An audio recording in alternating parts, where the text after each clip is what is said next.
حسین نے فرمایا آج اگر نانا جان کے دین پر آنچ آ جائے تو پیچھے رہنا یہ وفا کرنے والوں کا کام نہیں ہے، یہ وفا کے خلاف ہے۔ میرا حسین میدان عمل میں آیا اور سنو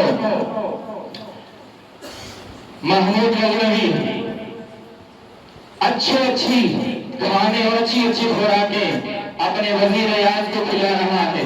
ایک دن کھٹری لائی کاٹی، محمود غزنوی نے پہلے وزیر اعظم کو دی، ایاز نے کھٹری کو کھا لیا، تناول فرما لیا، دوسری کاٹی خود کھانے لگے، تھوک دی، کہا ایاز یہ تو کڑوی تھی، تم نے اس کو تھوک کیوں دیا؟ کہا حضور ساری زندگی آپ کے ہاتھوں سے اچھی خوراکیں کھاتا رہا، آج اگر کڑوی مل گئی تو تھوک دینا یہ وفاداروں کا کام نہیں ہے۔ ارے غازی الدین جہل میں ہے، وکیل نے کہا اتنا کہہ دو کہ میں نے راجپال کو قتل نہیں کیا۔ کہا کیا ہوگا؟ کہا تم موت سے بچ جاؤ گے۔ غازی الدین نے کہا میں تو خود پھانسی کے انتظار میں ہوں، کیونکہ کل بھی رسول اللہ آئے تھے، آج بھی رسول اللہ آئے تھے، اور آ کر کے ارشاد فرمایا غازی الدین کب آؤ گے؟ آج آؤ گے یا کل آؤ گے؟ ہم تمہارا انتظار کر رہے ہیں۔ تو جو رسول اپنے غلام اور اپنے عاشق کی جیل میں جا سکتا ہے، وہ رسول اپنے نواسے کی مدد کرنے کربلا میں نہیں جا سکتا۔ میرے رسول نے ضرور مدد فرمائی، کربلا کے اندر حدیث کی روشنی میں سناؤ، الخصائص الکبریٰ کے اندر حدیث موجود ہے۔ حضرت امام جلال الدین سیوطی رحمۃ اللہ تعالیٰ نے اس حدیث کو نقل فرمایا ہے، اور ایمان والو حضرت امام جلال الدین سیوطی رحمۃ اللہ تعالیٰ وہ ہیں کہ جنہوں نے چلتے پھرتے جاتے اٹھتے رسول اللہ صلی اللہ علیہ وسلم کا 70 مرتبہ دیدار فرمایا ہے۔ سب بولو سبحان اللہ۔ کتنی مرتبہ؟ 70 مرتبہ دیدار فرمایا ہے۔ امام جلال الدین سیوطی نے الخصائص الکبریٰ کے اندر اس روایت کو لیا ہے، سنن ابن ماجہ کے اندر روایت موجود ہے، بہت ساری کتابوں کے اندر یہ روایت موجود ہے۔ اللہ اکبر کبیرہ۔ حضرت عبداللہ ابن عباس فرماتے، حضرت عباس رضی اللہ تعالیٰ عنہما فرماتے ہیں کہ میں نے خواب میں دیکھا رسول اللہ صلی اللہ علیہ وسلم تشریف لائے، اللہ کے نبی صلی اللہ علیہ وسلم کے بال بکھرے ہوئے ہیں، غبار آلودہ بال ہیں۔ میں نے عرض کی فدا کہتے ہوں گے یا رسول اللہ یہ کیا حالت ہوئی ہے، آقا کیا ہوا ہے؟ میرے نبی نے فرمایا میرے ہاتھ میں یہ شیشی ہے۔ حضور نے فرمایا صبح سے کربلا کے اندر تھا، حسین اور اس کے ساتھیوں کا خوف جمع کر رہا تھا۔ بتاؤ مصطفیٰ کربلا میں تھے یا نہیں تھے؟ اونچی آواز سے بولو۔ اب لوگ کہتے ہیں کربلا میں گئے نہیں، نواسے کی مدد نہیں کی۔ اچھا بچایا کیوں نہیں؟ بچایا اس لیے نہیں کہ حسین کو خود میرے مصطفیٰ اس امتحان کے لیے تیار فرماتے رہے، خود میرے آقا نے تیار فرمایا۔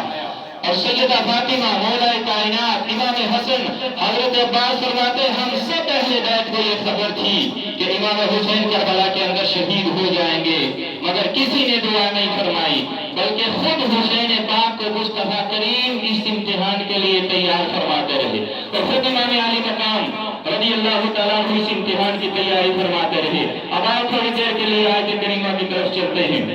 میرے حسین کے مقام کو سمجھو۔ ارے وہ حسین ہمارے ذہن میں کیسے آئے گا؟ اس حسین کی شان، اس حسین کی عظمت، اس حسین کا وقار ہمارے ذہنوں میں کیسے آئے گا؟ ہم اس حسین کو کیسے سمجھ سکتے ہیں؟ سمجھنا ہے تو آؤ خلیفہ دوم حضرت سیدنا فاروق اعظم رضی اللہ عنہ کی بارگاہ میں چلو۔ حضرت فاروق اعظم مصر میں خطبہ دے رہے ہیں، باہر سے امام حسین تشریف لائے اور آ کر کے سامنے کھڑے ہو گئے۔ فرمایا عمر میرے نانا کے ممبر سے نیچے اترو۔ سب بولو سبحان اللہ۔ عمر میرے نانا کے ممبر سے نیچے اترو۔ حضرت مولا کائنات وہیں پر تھے۔ فرمایا حسین تمہیں کیا ہو گیا، بیٹھ جاؤ نیچے۔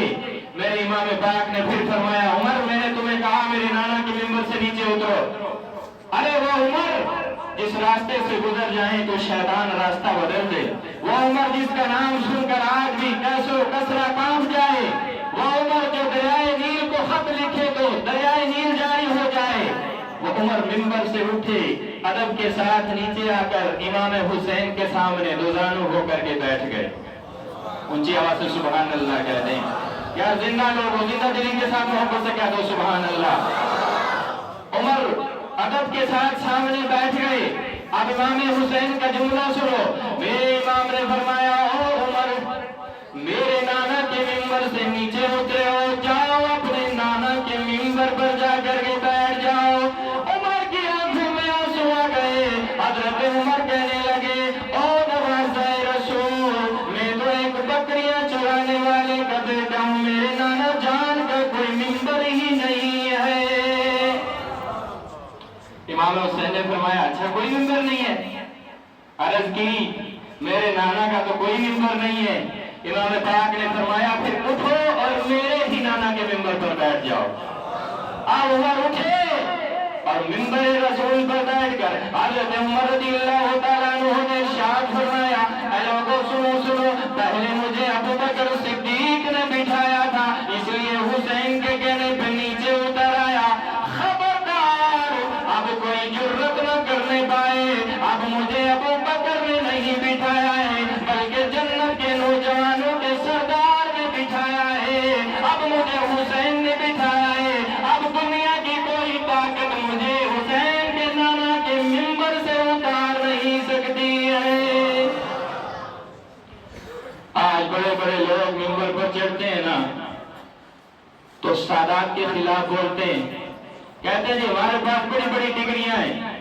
میں نے کہا تمہیں ڈگریاں دارالعلوم کی چوکھٹ سے ملی ہوں گی, ہمیں ڈگری سیدہ بطول کی چوکھٹ سے ملی ہے. بے شک تمہارے پاس ڈگریاں ہوں گی لیکن جس ممبر پر بیٹھ کر تم ڈگریوں کا فخر کرتے ہو یہ ممبر تمہیں دارالعلوم سے نہیں ملا ہے بلکہ میرے مصطفیٰ کی بارگاہ سے ملا ہے. اب حسین کی شان سمجھی تو عمر فاروق سے سمجھو, ہم حسین کو کیا سمجھیں گے؟ آج مولوی تکرار میں پڑے ہیں رضی اللہ عنہ کہا جائے یا علیہ السلام کہا جائے. ارے میں نے کہا جس کے لیے نبی نے خطبہ چھوڑ دیا ممبر سے نیچے اتر آئے اس کو علیہ السلام کہتے, تجھے شرم آتی ہے؟ جس کے لیے سجدہ لمبا کر دیا کتابوں اور روایتوں میں آتا ہے میرے نبی نے 72 مرتبہ سبحان ربی الاعلیٰ پڑھا. اگر سمجھ آتی ہے تو سبحان اللہ کو یاد 72 مرتبہ حدیث میں آتا ہے حضور نے سبحان اللہ پڑھا. ارے جس کے لیے لمبا سجدہ کر دیا اسے علیہ السلام کہتے ہوئے تجھے شرم آتی ہے؟ جس کے لیے ہجری اپنا بچہ لے آئے اسے علیہ السلام کہتے ہوئے تیرا منہ دکھتا ہے؟ اللہ اکبر کبیرہ. میرے دوست اور بزرگوں میں عرض کر رہا تھا کہ لوگ کہتے ہیں کہ کربلا میں حسین کو نہ جان نہ بچا سکے. میں نے کہا یہی اعتراض لے کر اگر چلو گے تو رب کی ذات پر بھی اعتراض ہو سکتا ہے. قرآن کی آیت میں نے پڑھی ان اللہ علی کل شیء قدیر, اس کا سادہ لفظوں میں ترجمہ ہے بے شک اللہ ہر چیز پر قادر ہے. اللہ ہر چیز پر, بڑی اونچی آواز سے, اللہ تعالیٰ ہر چیز پر قادر ہے.